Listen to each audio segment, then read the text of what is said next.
Sabbath School Quarterly 2023, Second Quarter, Lesson 8, Extra Reading.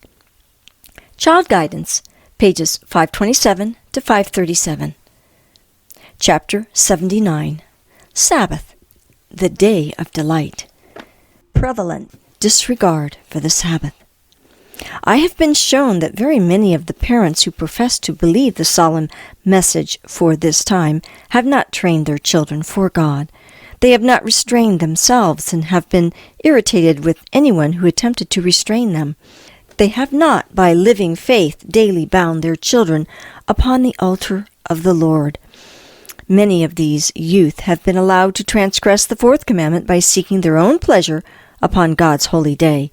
They have felt no compunctions of conscience in going about the streets on the Sabbath for their own amusement.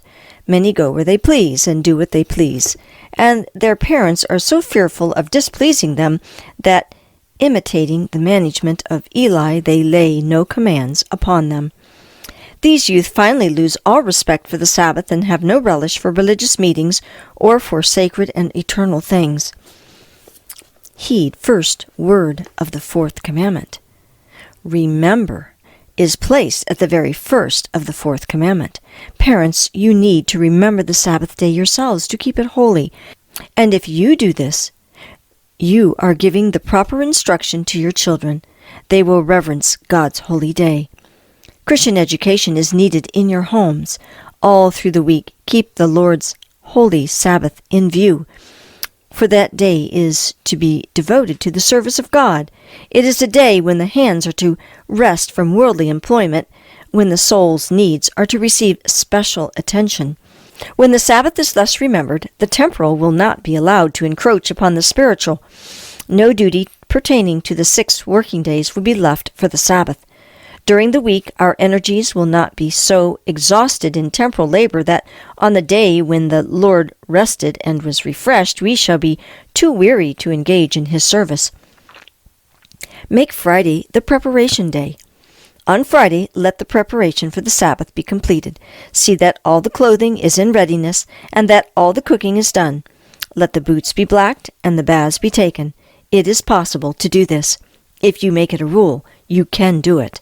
The Sabbath is not to be given to the repairing of garments, to the cooking of food, to pleasure-seeking, or any other worldly employment. Before the setting of the sun, let all secular work be laid aside, and all secular papers be put out of sight. Parents, explain your work and its purpose to your children, and let them share in your preparation to keep the Sabbath according to the commandment. In many families, on Sabbath, boots and shoes are blacked and brushed, and stitches are taken, all because these little odds and ends were not done on Friday. They did not remember the Sabbath day to keep it holy. On Friday, the clothing of the children is to be looked after. During the week, they should be all laid out by their own hands under the direction of the mother, so that they can dress quietly without any confusion or rushing about and hasty speeches. There is another work that should receive attention on this preparation day. On this day, all differences between brethren, whether in the family or in the church, should be put away. The Sabbath opens with the family at worship. Before the setting of the sun, let the members of the family assemble to read God's Word, to sing and pray. There is need of reform here, for many have been remiss.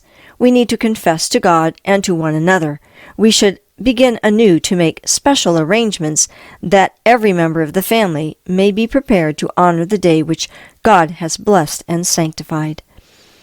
Sabbath hours not ours, but God's. God has given us the whole of 6 days in which to do our work, and has reserved only one to Himself.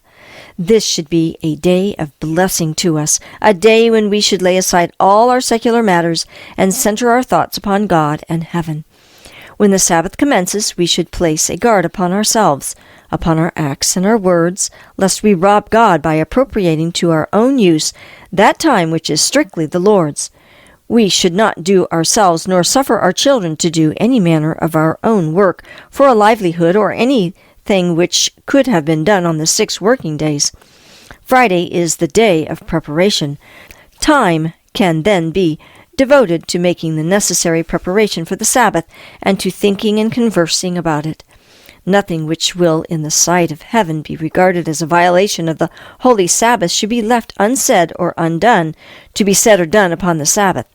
God requires not only that we refrain from physical labor upon the Sabbath, but that the mind be disciplined to dwell upon sacred themes. The fourth commandment is virtually transgressed by conversing upon worldly things, or by engaging in light and trifling conversation. Talking upon anything or everything which may come into the mind is speaking our own words. Every deviation from right brings us into bondage and condemnation. Sabbath time too precious to sleep away. None should permit themselves through the week to become so absorbed in their temporal interest and so exhausted by their efforts for worldly gain that on the Sabbath they have no strength or energy to give to the service of God. We are robbing the Lord when we unfit ourselves to worship Him on His holy day, and we are robbing ourselves as well, for we need the warmth and glow of association as well as the strength to be gained from the wisdom and experience of other Christians. Let not the precious hours of the Sabbath be wasted in bed. On Sabbath morning, the family should be astir early.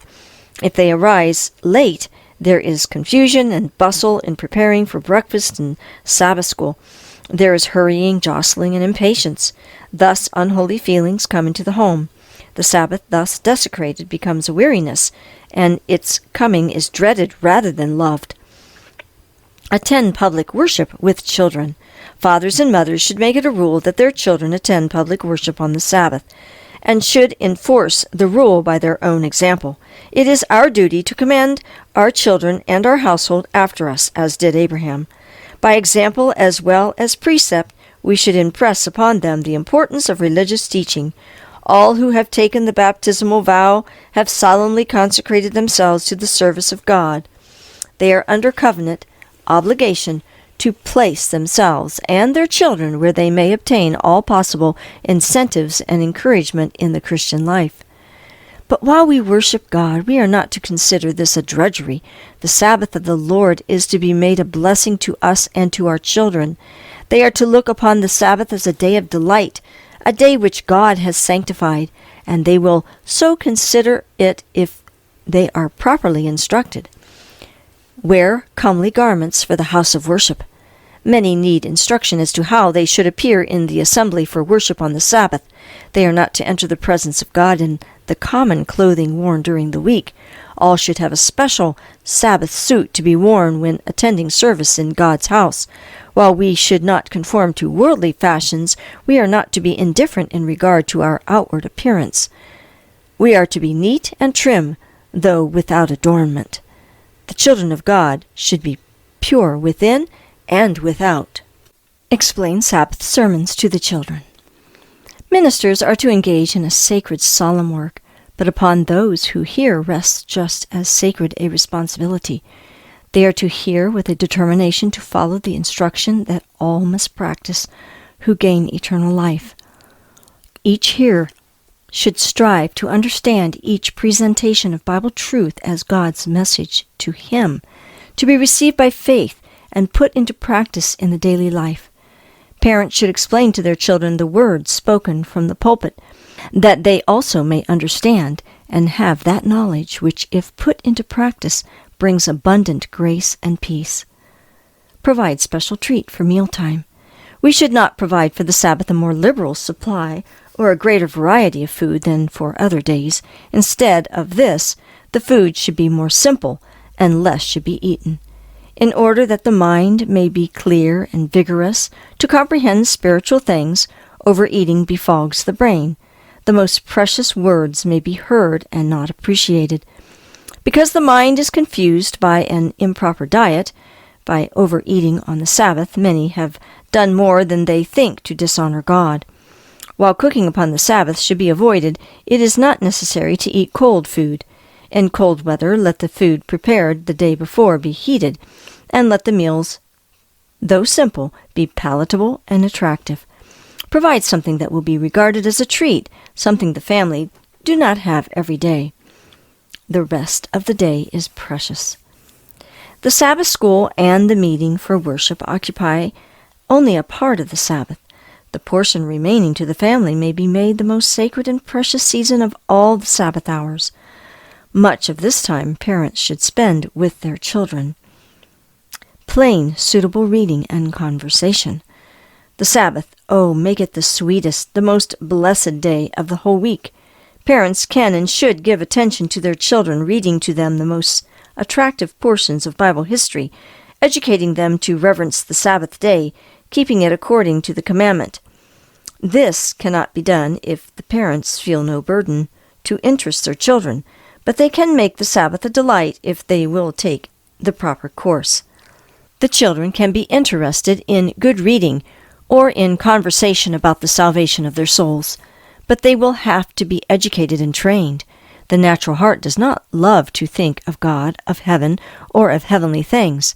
There must be a continual pressing back of the current of worldliness, an inclination to evil, and letting in of heavenly light. Not indifferent to children's activities. I have found that on the Sabbath day many are indifferent and do not know where their children are or what they are doing. Parents, above everything, take care of your children upon the Sabbath. Do not suffer them to violate God's holy day by playing in the house or out of doors. You may just as well break the Sabbath yourselves as to let your children do it. And when you suffer your children to wander about and suffer them to play upon the Sabbath, God looks upon you as Sabbath breakers. Out of doors with the children. Parents may take their children out of doors to view God in nature. They can be pointed to the blooming flowers and the opening buds, the lofty trees and beautiful spires of grass, and taught that God made all these in 6 days and rested on the seventh day and hallowed it. Thus the parents may bind up their lessons of instruction to their children so that when these children look upon the things of nature, they will call to mind the great Creator of them all. Their thoughts will be carried up to nature's God, back to the creation of our world, when the foundation of the Sabbath was laid, and all the sons of God shouted for joy. Such are the lessons to be impressed upon the minds of our children. We are not to teach our children that they must not be happy on the Sabbath, that it is wrong to walk out of doors. Oh no! Christ led his disciples out by the lakeside on the Sabbath day and taught them. His sermons on the Sabbath were not always preached within enclosed walls. Other lessons from nature. Object lessons. Teach the children to see Christ in nature. Take them out into the open air, under the noble trees, into the garden, and in all the wonderful works of creation. Teach them to see an expression of his love. Teach them that he made the laws which govern all living things, that he has made laws for us, and that these laws are for our happiness and joy. Do not weary them with long prayers and tedious exhortations, but through nature's object lessons teach them obedience to the law of God. Give true concept of God's character. How can children receive a more correct knowledge of God and their minds be better impressed than in spending a portion of their time out of doors, not in play, but in company with their parents? Let their young minds be associated with God in the beautiful scenery of nature. Let their attention be called to the tokens of his love to man in his created works. And they will be attracted and interested. They will not be in danger of associating the character of God with everything that is stern and severe, but as they view the beautiful things which he has created for the happiness of man, they will be led to regard him as a tender, loving Father. They will see that his prohibitions and injunctions are not made merely to show his power and authority, but that he has the happiness of his children in view. As the character of God puts on the aspect of love, benevolence, beauty, and attraction, they are drawn to love him. You can direct their minds to the lovely birds, making their air musical with their happy songs, to the spires of grass and the glorious tinted flowers in their perfection perfuming the air. All these proclaim the love and skill of the heavenly artist and show forth the glory of God. Parents, why not make use of the precious lessons which God has given us in the book of nature to give our children a correct idea of his character?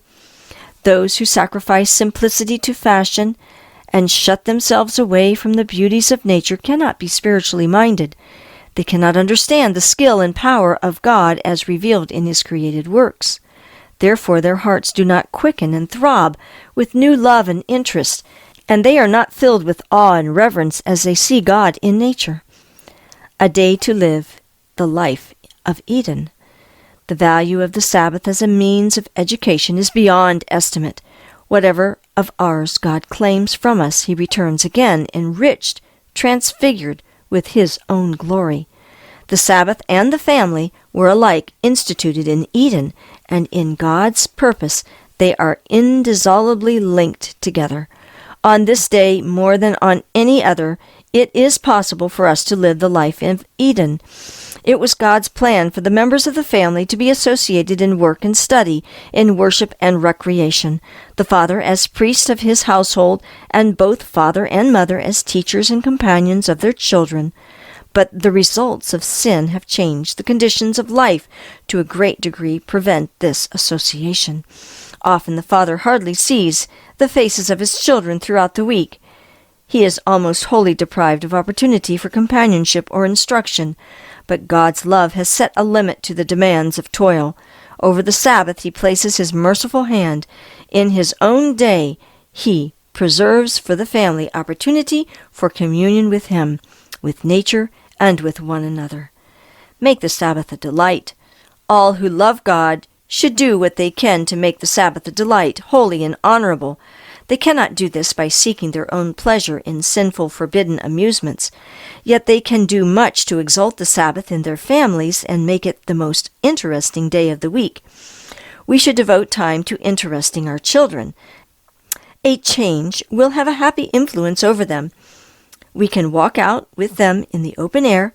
We can sit with them in the groves and in the bright sunshine, and give their restless minds something to feed upon by conversing with them upon the works of God, and can inspire them with love and reverence by calling their attention to the beautiful objects of nature. The Sabbath should be made so interesting to our families that its weekly return will be hailed with joy. In no better way can parents exalt and honor the Sabbath than by devising means to impart proper instruction to their families and interesting them in spiritual things, giving them correct views of the character of God and what He requires of us in order to perfect Christian characters and attain to eternal life. Parents, make the Sabbath a delight, that your children may look forward to it and have a welcome in their hearts for it. A fitting climax in prayer and song. As the sun goes down, let the voice of prayer and the hymn of praise mark the close of the sacred hours, and invite God's presence through the cares of the week of labor. Thus, parents can make the Sabbath, as it should be, the most joyful day of the week. They can lead their children to regard it as a delight, the day of days, the holy of the Lord, honorable.